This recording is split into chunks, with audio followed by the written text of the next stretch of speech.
Oi, meus amores, tudo bom? Então, tentei fazer o ao vivo, né?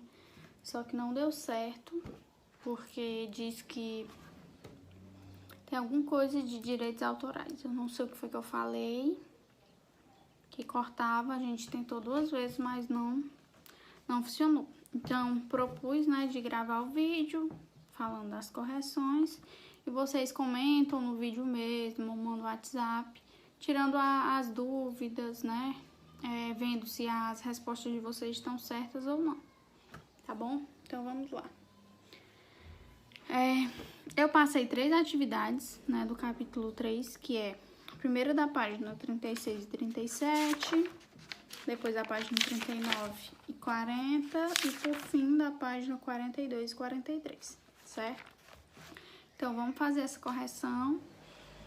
Na próxima vez, quero fazer um ao vivo, porque é muito mais interessante, muito mais interativo vocês participarem do momento da correção, poder comentar, coisa que também não estava dando certo, não tinha bate-papo, não tinha como eu ver as perguntas de vocês, então eu tinha que ficar mandando pelo WhatsApp, muito chato isso aí. Mas eu vou ver outra forma, vou tentar estudar isso aí, o porquê que tá dando erro. Se não tiver, eu fazer no Instagram, alguma coisa assim do tipo, tá bom? Então, vamos lá, certo? Bom, primeira questão. Com base no experimento de Van Helmont, responda as questões propostas. Primeiro, a massa da planta mudou e a do solo? Então, a planta, o que foi que aconteceu com a massa da planta? Aumentou, né? Isso. Ela passou de 2,25 kg para 76,5 kg, ou seja, a planta se transformou numa árvore. E a do solo, a massa do solo, aumentou ou diminuiu? Diminuiu, não foi? Van Helmont, ele constatou que a massa do solo diminuiu apenas quantas gramas? 56 gramas, né? Então, vamos para a segunda. De acordo com o experimento, qual é a hipótese de Van Helmont? Queria testar, né? O que era que ele queria testar com esse experimento? E aí? O que foi que vocês colocaram? Queria saber. Ai, que ódio. Então, ele queria saber, né, se a planta se nutria do solo para conseguir crescer. Terceira questão. Com o experimento, ele conseguiu confirmar sua hipótese, por quê? Então, vocês acham que com base nesse experimento, Van Helmont, ele concretizou, ele confirmou essa hipótese de que a planta ela se nutria do solo? O que é que vocês acham? Espero que vocês tenham acertado. E eu acredito que acertaram. Então, ele viu que a hipótese foi negada, né? Por que essa hipótese foi negada? Sendo que a gente teve um grande aumento de massa da planta, sendo que a diminuição da massa do solo foi bem minúscula. Então, de onde a planta retirou toda essa massa? Não foi do solo, né? Então, a hipótese foi negada. Quarta questão. Considerando os elementos consumidos no experimento, 56 gramas de solo e água acrescentada ao solo, e o fato de a fotossíntese ainda não ter sido descrita, qual a possível conclusão de Van Helmont? Então, naquele tempo ainda não tinha a conclusão da fotossíntese, ainda não se conhecia o que era a fotossíntese, certo? Então, ele quer saber o que foi que ele concluiu, que a planta, ela tirava de onde? Ela tirou de onde essa massa, né, que ela acumulou com o passar dos anos, com os 5 anos, se eu não me engano. Então, ele concluiu que a planta ela havia utilizado quem? A água, né? Ele não colocava água também? Então, ele concluiu que a planta retirava da água os nutrientes e conseguia construir sua massa a partir dela, certo? Vamos para a próxima. Próxima, página 39. Certo? Questão 2 e 3, na página 40 a gente tem a quarta questão. Primeira, as moléculas inorgânicas que servem de matéria-prima para a fotossíntese são. Eu espero que todo mundo tenha acertado essa, porque ela é bem fácil, é só vocês prestarem atenção, né? Com base naquela aulinha que eu dei, né, naquele slidezinho que eu dei, com base na videoaula que a gente teve do sais, deu para entender mais ou menos o processo de fotossíntese. Eu espero que sim. Se não tiverem entendido, fala pra tia, que a tia grava um vídeo, faz alguma coisa pra vocês entenderem, tá bom? Então, vamos lá. Primeira questão, né? Então, ele quer saber quais são as moléculas que servem de matéria-prima para fotossíntese. Isso aqui é de marcar. A, água e gás oxigênio. B, gás carbônico e água. C, glicose e gás carbônico. D, gás oxigênio e gás carbônico. Comentem aí qual foi a resposta que vocês colocaram, só para me ver se vocês acertaram. Sem mentir, viu? Deixa eu estar de olho. Então, resposta certa, B, né, gente? Gás carbônico e água. Justamente. Então, a planta, ela precisa de quem? Da água, gás carbônico e luz solar.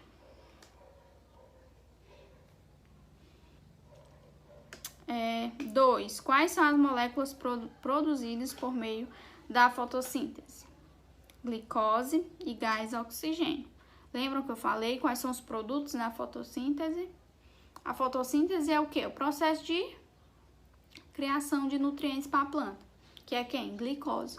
Como resultado da glicose, ela libera um produto. Esse produto que ela libera é o gás oxigênio, certo? Então, 3. De que forma os organismos heterótrofos, como os seres humanos e outros animais, obtêm energia?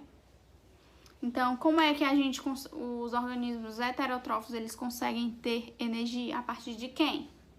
Da nossa alimentação, né? A gente precisa se alimentar para ter energia, certo? A alimentação pode ser diretamente de organismos autótrofos ou indiretamente, né? Consumindo outro alimento heterótrofo, né? Outro organismo heterótrofo, certo? Outro pontinho da terceira. Como os diversos organismos vivos podem utilizar essa energia? Então, quando a gente utiliza a energia na nossa alimentação, a gente utiliza ela como? Lembram no processozinho que eu expliquei? Respiração celular. O que é a respiração celular? É a síntese de ATP. Lembram que ATP? ATP é uma molécula de reserva de energia, né? Então, essa molécula de reserva de energia é feita na respiração celular, certo? Então, essa síntese de ATP, ela pode ser feita por meio da respiração celular, que a maioria dos organismos fazem, e pode ser feita também por fermentação, né? A gente sabe que a respiração precisa de quem? Do oxigênio. Já a fermentação, ela não precisa de oxigênio, certo? Ela só precisa de reações químicas, algumas reações químicas para acontecer, tá bom? Então, quarta questão, vamos lá. Discuta com um colega a seguinte afirmação: o Sol é a principal fonte de energia para a vida. Explique por que é possível dizer isso. Por que o Sol? O que foi que vocês colocaram nessa questão? Por que o Sol é a principal fonte de energia para a vida? Essa questão aqui eu vou deixar vocês me mandarem o que foi que vocês colocaram e a partir daí eu vou dizer se está certo ou não, certo? Só para me ver como é que tá o senso crítico aí de vocês.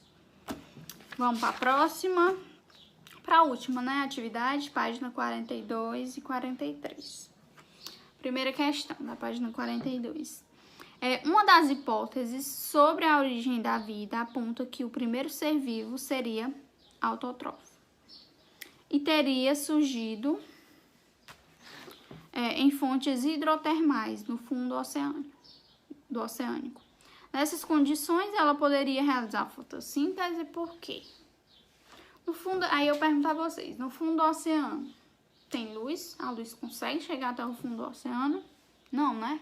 Não tem luz solar. Então, teria como realizar a fotossíntese? Não, né? Por quê? Porque a fotossíntese precisa de quem? Além da água e do gás carbônico? Da luz solar. Sem a luz solar, não funciona, ela não acontece. Então, essa hipótese, ela afirma que os organismos, eles eram o quê? Quimiosintetizantes. Eu até falei isso em sala de aula, eu espero que vocês lembrem bem disso.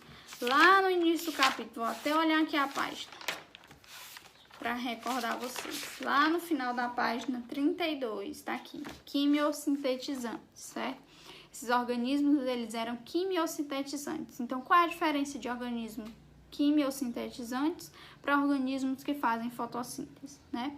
Os quimiosintetizantes, para produzir o seu próprio alimento, eles precisariam só realizar algumas reações químicas, certo? Então, esses primeiros seres vivos, eles produziam seu alimento por meio de reações químicas, ok? Segunda questão. Por meio de qual processo os primeiros seres vivos quebravam as moléculas orgânicas para a síntese de ATP? Por quê?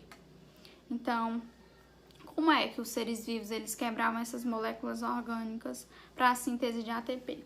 A gente sabe que lá nessa terra primitiva não tinha oxigênio, então não tinha como acontecer respiração celular.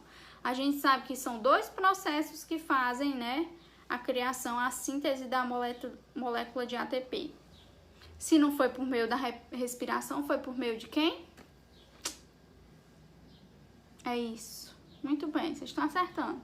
Fermentação. Então, foi por meio da fermentação, certo? Que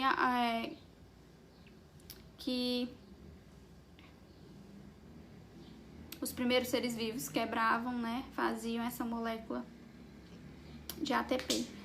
Quebravam as moléculas orgânicas para fazer a síntese de ATP. Terceira questão. No século XVII, aliás, no século XVIII, um pesquisador chamado Priestley, espero que eu esteja falando certo, mas eu acho que não, tô pagando mico. Tem que fazer um curso de inglês urgentemente. Vamos lá. Então, um pesquisador chamado Priestley realizou alguns experimentos para comprovar a existência de um gás nocivo que era liberado com o resultado da combustão. Acompanhe. Então, a gente tem aqui, ó, uma imagenzinha, é numerado até o 5, que explica o que foi esse experimento do Priestley, certo? Leiam e vamos responder. Sabendo que o processo de combustão depende do gás oxigênio e libera gás carbônico, responda às questões a seguir. Primeiro, por que a vela apagou no experimento 1? Né? Para ter a combustão, precisa do gás oxigênio, certo? Então, quando o cientista ele colocou lá o negócio de vidro, a redoma de vidro, sobre a vela, ele limitou a quantidade de oxigênio, né? Então, quando o oxigênio ele acabou, o processo de combustão não pôde mais acontecer, fazendo com que a vela apagasse, certo? B. O que o experimento de Priestley acabou provando? Isso aí também é de marcar, né? Então, primeiro, que as plantas fazem combustão. As plantas fazem combustão. Respondam aí. Que as plantas absorvem gás oxigênio. As plantas absorvem gás oxigênio, gente? Não, né? Que as plantas produzem gás oxigênio. Que a combustão não ocorre na presença de plantas. Por que não ocorre na presença de plantas? Se a planta libera oxigênio e precisa de oxigênio para fazer a combustão, né? Então, qual é a certa? A penúltima, né? Que as plantas produzem gás oxigênio. C. Como é possível explicar os resultados das montagens 4 e 5, né? Lá na imagenzinha, no enunciado 4 e no 5, né? Como é que é possível explicar? As plantas, elas produzem o gás oxigênio, como eu já falei, pelo processo de fotossíntese. Com esse gás no ar, a vela continua acesa, né? Por quê? Para a vela continuar acesa, ela precisa de oxigênio. Se a planta liberou oxigênio naquela situação, a vela vai continuar acesa. Então, mantendo o processo de combustão. No caso do camundongo, o animal obteve gás oxigênio produzido pela planta para respirar. Então, no 5, o camundongo continuou vivo porque a planta liberava oxigênio e ele precisa do oxigênio, né, para sobreviver. Ele não morreu porque tinha oxigênio liberado pela planta. Então, planta é vida. Vamos plantar uma árvore. 4. Leia atentamente a tirinha a seguir. Primeiro, pois bem, broto, é hora de começar a aprender as coisas importantes da vida. Na fotossíntese, transformamos água e gás carbônico em glicose. Carboidratos sintetizados vão ser revertidos em outros compostos. E mais um se perdeu para a poesia. Há muitas maneiras de completar a frase do segundo quadro. Complete-a considerando a. Uma substância que é produzida no processo de fotossíntese e que não é citada na tirinha. Qual é? Uma substância que é produzida no processo da fotossíntese. Ela só citou a glicose. A gente sabe que tem outra. Qual é a outra? Eu já cansei de falar aqui, então vocês já sabem. Oxigênio, né? O gás oxigênio é liberado. Isso aí, muito bem. B. O uso desses compostos produzidos durante a fotossíntese. Então, o uso desses compostos produzidos durante a fotossíntese, quais são? Como é que a gente usa esses compostos? Na síntese de quem? De ATP, né? Na molécula que armazena energia. ATP é uma molécula que armazena energia, né? Então, a gente pode fazer ela por meio de quem? Da respiração celular, certo? 5. Os chamados banhos de sol são importantes para a ativação da vitamina D no organismo. Qual é a função dessa vitamina para a saúde humana? Lembram do encartezinho que tem no livro de vocês, lá na página 41? Pronto, tá aqui, 41. Ele vem dizendo todos os benefícios, né, da vitamina D no nosso organismo. Qual é? Vitamina D ajuda em quê? Absorção de cálcio, certo? Então, se tem a absorção de cálcio, ela faz o quê? Fortalece a nossa estrutura óssea, certo? E, consequentemente, evita algumas doenças, né? Doenças dos nossos ossos, que são osteoporose, tá bom? E ele melhora também a tonicidade muscular. Outro pontinho da 5. O sol é muito importante para a saúde, mas o excesso da exposição aos raios solares pode causar problemas graves ao corpo. Em dupla, pesquisem porque a exposição excessiva ao sol pode ser prejudicial e registrem os resultados no caderno. A gente sabe que não pode ser em dupla, né, por conta dessa situação, então vai ter que ser individual. Eu espero que vocês tenham feito essa pesquisazinha bem simples, né? Então, o que é que eu vou fazer? Vocês vão me enviar essa pesquisa, certo? Quais os prejuízos do sol, de grande exposição ao sol, e eu vou dar uma corrigidazinha, tá ok? Então, é isso. As questões que eu passei hoje foram essas, né? Que eu passei quinta passada, acho que foi quinta passada. Então, o que é que eu vou pedir para vocês fazerem hoje? Vocês vão assistir a videoaula do capítulo 4, alguns já assistiram, né? Que eu sei. E fazer um resumo desse capítulo 4, certo? O resumo, ele tem que conter, no mínimo, 15 linhas, tá bom? Esse resumo pode ser feito no caderno, tira uma foto, tem que ser com letra legível, tá bom? Que eu consiga entender na hora que eu for ler. Tem que ser uma foto ótima, né? Pra mim conseguir ler, senão não vou conseguir ler. E me enviar, tá bom? Ou podem fazer também pelo digitado, que eu particularmente prefiro. Mas fica a critério de vocês, que eu sei que nem todo mundo tem acesso ao computador e no celular não é muito legal. Então, e vou passar uma atividade do livro suplementar pra gente reforçar esse capítulo 3, pra me ver mesmo se vocês estão se garantindo nele, certo? Que é da página, se eu não me engano, 57, mas eu vou colocar lá na Agenda Edu e vou colocar no Google Sala de Aula. Da página 57 do livro suplementar. Só a página 57, todas as questões. Se eu não me engano, são 5 questões que tem lá, tá bom? Só essas atividades para hoje. Para me entregar na quarta-feira, certo? Na nossa próxima aula, que é na quarta-feira. Se voltar, né, a gente volta ao normal. E eu espero que o quanto antes a gente volte para os nossos encontros, porque nada é comparado a gente se encontrar pessoalmente, eu receber o carinho de vocês e dar o meu carinho a vocês, certo? A gente ama muito vocês e eu tô morrendo de saudade. Mas diante de uma situação complicada como essa que a gente tá vivendo nos dias de hoje, a gente sabe que só nós pode fazer com que isso acabe logo, né? Que é ficando em casa, evitando aglomerações para que esse vírus ele não consiga se transmitir para as outras pessoas. Então, façam a parte de vocês, fiquem em casa, façam as atividades que a gente está passando e logo, logo isso vai passar e logo, logo isso vai acabar, se Deus quiser, tá bom? Um beijo, fiquem com Deus e a tia tá morrendo de saudade de vocês.